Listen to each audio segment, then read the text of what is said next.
Par contre, on se met en action, on a les 6 étapes. Ouais. La personne est encore salariée.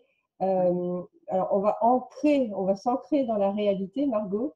Dans la réalité, la personne salariée qui veut se lancer, elle pourra dire bye bye à son patron au bout de combien de temps?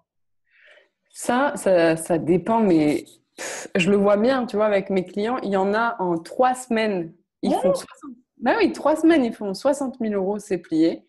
Et il y en a, ouais, bah oui. En fait, ça dépend la personne. Si la personne, elle est prête et si la personne, elle est très consciente de ses schémas mentaux et donc ce qu'on appelle aussi croyances limitantes, sauf que schéma mental inconscient, c'est un tout petit peu plus complexe. Si elle est très consciente de son schéma mental inconscient le plus gros et qui l'empêche de réussir, et si déjà elle a fait un travail sur son ego, donc c'est-à-dire si elle est euh, on appelle ça actuellement un petit peu, elle a une conscience d'elle-même, tu vois, ou elle a une conscience de ses blocages. Si c'est ça, s'il y a une conscience comme ça, même si la personne n'a jamais été sur Internet, ça peut prendre, j'en sais rien, ça peut prendre 2 jours, sérieusement. ah ouais. Par contre, pour construire quelque chose de pérenne, là, euh, il faut avoir une vision un peu plus macro et il faut poser des actions qui vont solidifier, tu vois, un petit peu, qui vont être des piliers et qui vont permettre là de construire sur le temps. Après, ça dépend des gens. Il y a des gens, ils mettent 3 mois, 3 ans. Il y en Oui, a, ils mettent alors moi j'ai rencontré pas mal, j'ai autour de moi pas mal de personnes qui ont besoin de clarifier les choses. Elles ont plein de passions, elles ont par exemple deux projets parce que deux compétences, une artistique, une plutôt dans le business dur, et elles veulent se lancer dans tout ça. Et on m'a toujours conseillé d'être focus d'abord sur une chose et pas sur l'autre. Et donc, est-ce que tu rencontres des personnes comme ça, des salariés ou des entrepreneurs qui veulent faire plein de projets et tu leur dis, et là, tu utilises ton enclume? toujours, alors, mais toujours, systématiquement, les gens ils me disent ah, j'ai ça, puis j'ai ça, ah, mais j'ai ça aussi, ah, et je t'ai pas dit, j'ai cette passion. En réalité, je leur dis très bien, on va toutes les garder, sauf qu'au lieu de les imaginer comme des entités séparées, il y a un truc sous-jacent qui est commun à toutes ces passions, que ce soit je sais pas, artistique ou business en dur. Ben, en fait, il y a une chose, une et même chose que tu fais dans l'artistique et dans ton business en dur. Donc, il faut juste trouver cette chose-là. Parce que peut-être que dans l'artistique, ben, tu veux juste apprendre aux femmes à se libérer. Voilà. Ben, tu l'utilises avec la danse. Voilà, comme un moyen que les femmes elles expriment leur féminité et qu'elles expriment leurs sentiments. Ah, peut-être que dans ton business en dur, tu es thérapeute et hypnothérapeute. Ouais. Et c'est pareil, tu aides les femmes à passer leur blocage. Voilà. En fait, elles viennent te voir pour ça. Eh ben, ton truc à toi, c'est libérer les femmes. Il faut être un peu plus précis, mais bon. Donc, tu peux le faire avec la danse ou l'hypnothérapie. On s'en fout. D'accord, Donc, à chaque fois, je dis aux gens ça. oui, c'est vraiment le pourquoi, donc le Ouais. sens de ton boulot que tu cherches. Et à partir du sens, tu vas utiliser tes compétences. Tu vois, ça rime, ans. C'est ça. Excuse-moi, je délire là ce matin. À partir du sens, tu utilises tes compétences pour répondre aux questions de sens des personnes, quoi. Et là, ça Ça. suffit. Ça suffit parce qu'en fait, nous, on s'attache beaucoup aux outils en Occident, on s'attache beaucoup au comment, mais en fait, on s'en tamponne, mais complètement, quoi. Genre, tu as un outil, tu es tout fier, mais on s'en fout, quoi, on s'en fout. Tu sais faire quoi? Tu sais faire ça. C'est un peu, tu vois, c'est ton talent et c'est ce que tu fais facilement et c'est ton talent et c'est ce que tu aimes. Donc, boum, on le fait. Et peu importe si c'est par la danse, par le chant ou par je ne sais quoi, c'est juste ce que tu fais. Et quand tu t'élèves un petit peu, tu vois, tu vois ça au niveau macro, que tu vois toutes ces compétences-là et que tu saisis, tu vois, ton super pouvoir, là, tu peux vraiment rassembler toutes tes passions et t'arrêtes en fait d'être dans la dualité ou t'arrêtes d'être dans toujours je me dissocie de qui je suis. Non, tu es un truc, rassemble-les. Donc, tous les gens qui ont plusieurs passions comme ça, non, il faut juste rassembler et ensuite, on peut construire quelque chose de solide. Oui, mais ça ne doit pas être évident, ça. D'où l'intérêt d'avoir un coach. Parce que, Ça, ouais. Je le fais aussi dans la Klein Academy, juste en vidéo. Et les gens le font en vidéo. moi, parce que je trouve que c'est important de pouvoir comprendre comment faire. Parce que quand on est dans une problématique, si on ne réussit pas à s'en sortir et voir cette problématique du haut, c'est assez compliqué. Et il y a beaucoup de personnes qui restent dans leur problématique. Donc, moi, j'ai ça à faire. Ou j'ai tous ces obstacles-là devant moi. Si elle n'a pas l'angle de vue de quelqu'un d'autre de l'extérieur, ça peut être compliqué.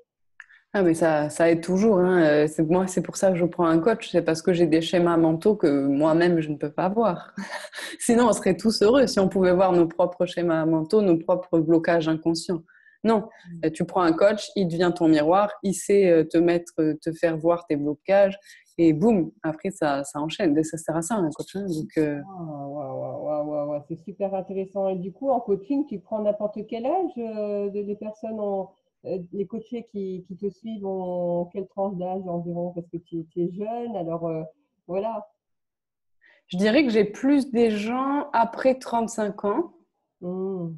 mais franchement, ouais, je pense que c'est 35, 55. Mais j'ai des gens en dessous de 35, mais c'est pas le cœur de cible. Et en plus, là, je me rends compte, plus je développe mon activité de coaching et plus j'ai des coachs certifiés qui viennent se faire coacher avec moi. Parce que Et toi, tu n'es pas coach certifié? Ah non, non, moi, je refuse de me faire certifier coach, hein. Pourquoi, Alors, dis-moi? Ah, c'est intéressant, c'est super intéressant d'entendre ça. Ah, j'adore, je refuse. Excellent. Tu rejoins, écoute, c'est impressionnant parce que tu rejoins ma mentor par rapport à ça voilà, qui me dit qu'effectivement, elle reçoit beaucoup de coachs certifiés pour les aider en fin de compte dans leur business.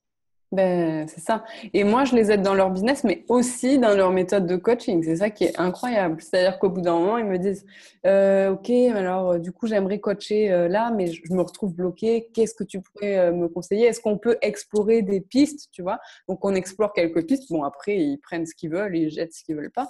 Mais du coup, moi, je refuse de me faire certifier parce que, premièrement, je n'ai pas cherché, mais alors, aucune école n'est venue devant moi euh, avec vraiment des gens certifiés qui sont excellents. Tu vois, je n'ai pas trouvé de coach certifiés qui sont excellents.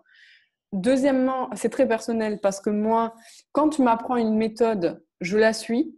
Donc, je vais pas, ça me coupe de mon intuition, ça me coupe de mes instincts et que je n'arrive plus à créer par moi-même. Je vais suivre la méthode, même si elle est inutile pour moi. Alors là, je comprends tout à fait. C'est ça aussi qui m'a freinée par rapport à toutes les écoles. Moi, j'ai eu des écoles qui m'ont approchée et je me suis dit, oui, moi, je suis une boule de créativité et d'intuition. Je suis super intuitive et super créative. C'est ça que j'utilise depuis que je suis toute petite d'ailleurs. Et c'est vrai que de rentrer dans une école et rentrer dans un courant, ça peut bloquer la créativité. Mais est-ce que la base peut aider quand même?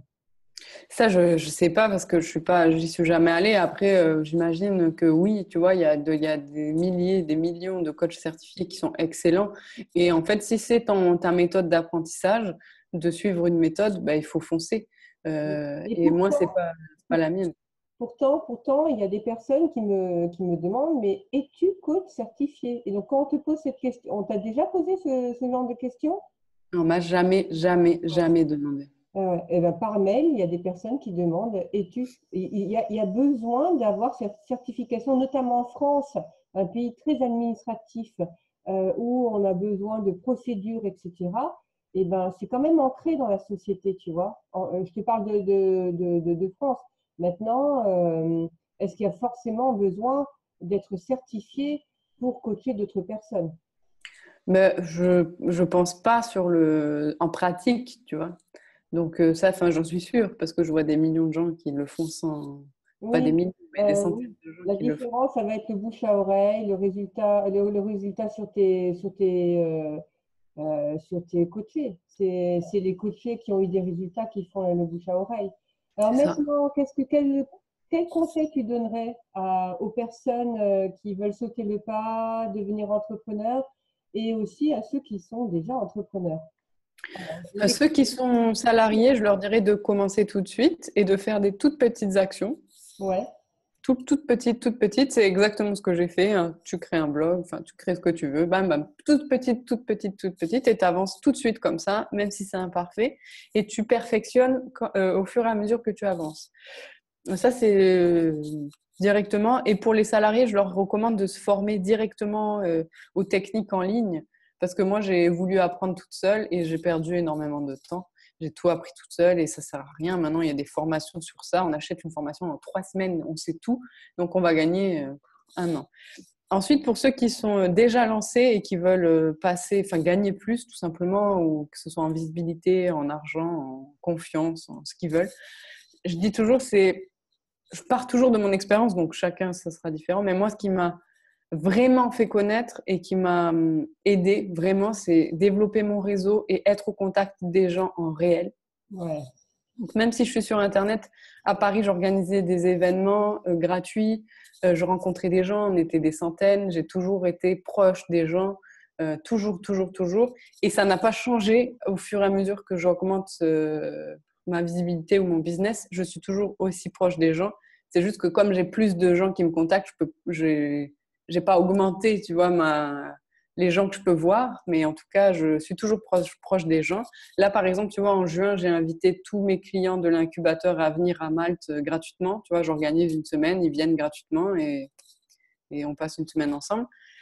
Donc, je suis toujours proche des gens, mais naturellement et sincèrement, alors que je suis plutôt introvertie. Donc ça a toujours été, ça a construit, si tu veux, mon business. J'ai toujours pris des coachs, donc au fur et à mesure de mon évolution, donc réseau, coach, et je dis toujours travailler la vision.